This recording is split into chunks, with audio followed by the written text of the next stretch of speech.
Praise lord everyone. చాలామంది like ఏంటంటే వాళ్ళ లైఫ్లో వాళ్ళు ఒకటి అనుకుంటారు, బట్ అది సర్టెన్ టైంలో అది అవ్వదు. ఎందుకంటే అవ్వదు, అది ఎందుకో తెలియదు. కొన్నిసార్లు మనం అనుకున్నవి మనం సాధించలేము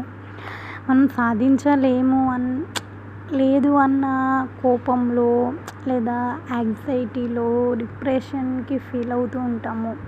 అండ్ సమ్ టైమ్స్ మన పేరెంట్స్ని కూడా హేట్ చేస్తాము. అండ్ మన మనం పూజించే మన దేవుణ్ణి కూడా మనం హేట్ చేస్తాము, నిందిస్తాము. అసలు నువ్వు దేవుడివేనా అని అంటాము. But remember one thing guys, మనం ఇలా సురక్షితంగా ఉంటున్నామంటే అది దేవుని కృప. ఒకవేళ ఇది అవ్వలేదేమో, దీనికన్నా ప్రీషియస్ది, దీనికన్నా విలువైనది మేబీ దేవుడు మన జీవితంలో ఇవ్వాలని అనుకుంటున్నారేమో. అలా ఎందుకు థింక్ చేయరు? ఇదేనా ఇంకా మీ లైఫ్ కాదు కదా, ఇంకా చాలా లైఫ్ ఉంది కదా. మీరు అనుకున్నది గోరంత అయితే దేవుడు అనుకున్నది కొండంతేమో. మీ లైఫ్ ఇంకా అద్భుతంగా మారుస్తాడేమో. మీరు ఒకరికి జాబ్ ఇచ్చే స్టేజ్లో ఉండాలి అని మీరు అనుకుని అది జరగకపోయి ఉంటే ఏమో, దేవుడు 100 మందికి 1000 మందికి జాబ్ ఇచ్చే స్టేజ్లో మిమ్మల్ని ఉంచుతారేమో. ఎవరికి తెలుసు? మీ ఫ్యూచర్ని దేవుడు అలా ప్లాన్ చేస్తాడేమో. ఎందుకు ఇప్పుడు ఎంత డిప్రెస్గా ఫీల్ అయిపోతారు మీరు కదా.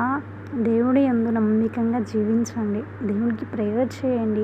నీ చిత్తమే నా జీవితంలో జరిగించు దేవా, నా కోరికలు కాదు, నాకు ఏమీ తెలియదు, నేను ఎలా జీవించాలో నాకు రాదు, నీవే ఏం చేసినా నీవే చెయ్యాలి. నా జీవితం నీదే, నీకే నేను నా జీవితం అప్పగిస్తున్నాను అని ప్రేయర్ చేసి చూడండి. మీ జీవితంలో ఎందుకు దేవుడు అద్భుతాలు చేయడు? మీరెందుకు అద్భుతాలు చూడరు? నమ్ముతున్నారా? అయితే ఆమేన్ చెప్పండి, సబ్స్క్రైబ్ చేసుకోండి. మరి praise the lord. Please subscribe.